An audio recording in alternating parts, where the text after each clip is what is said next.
is Emily, and today we're going to be talking about Lailah's Lunchbox. This is truly such a heartwarming, beautiful story. It takes us through Lailah's first school year in America. She just moved from Abu Dhabi. It's also her first year getting to partake in Ramadan and experience the fasting that comes with that. And this book takes us through her roller coaster of emotions. She's so excited. She's just so happy and excited to be old enough and big enough to participate this year.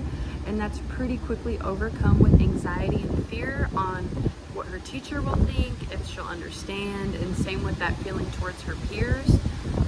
Her mom writes a note to the teacher kind of explaining like it's Ramadan, like she's going to be fasting so she won't have a lunch for the next month.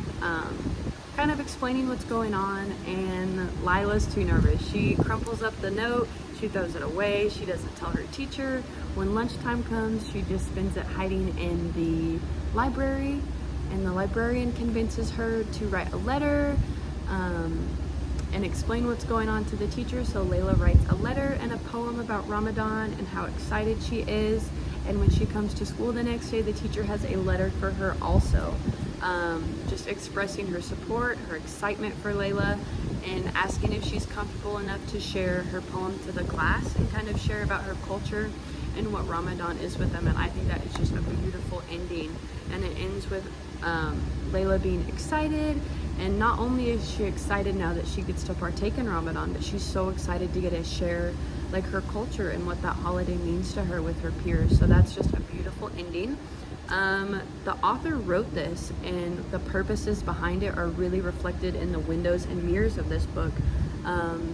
The windows are so powerful. Like, this is such a beautiful story to give young students like an insight into Muslim culture and what Ramadan is and how important that is. And it's just such a beautiful way to kind of build that initial understanding and empathy for students to have towards people who might have different cultures from them. And it just really helps like that initial breakdown of stereotypes, having such a positive kind of glimpse into other cultures.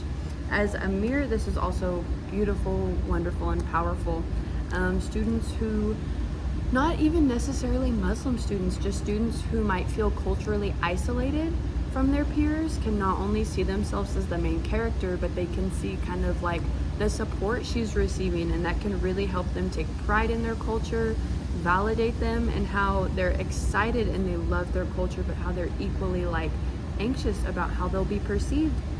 And it's just truly beautiful. I think this is so important to have in classrooms, and it's such a harmful window and mirror to take out of classrooms as well.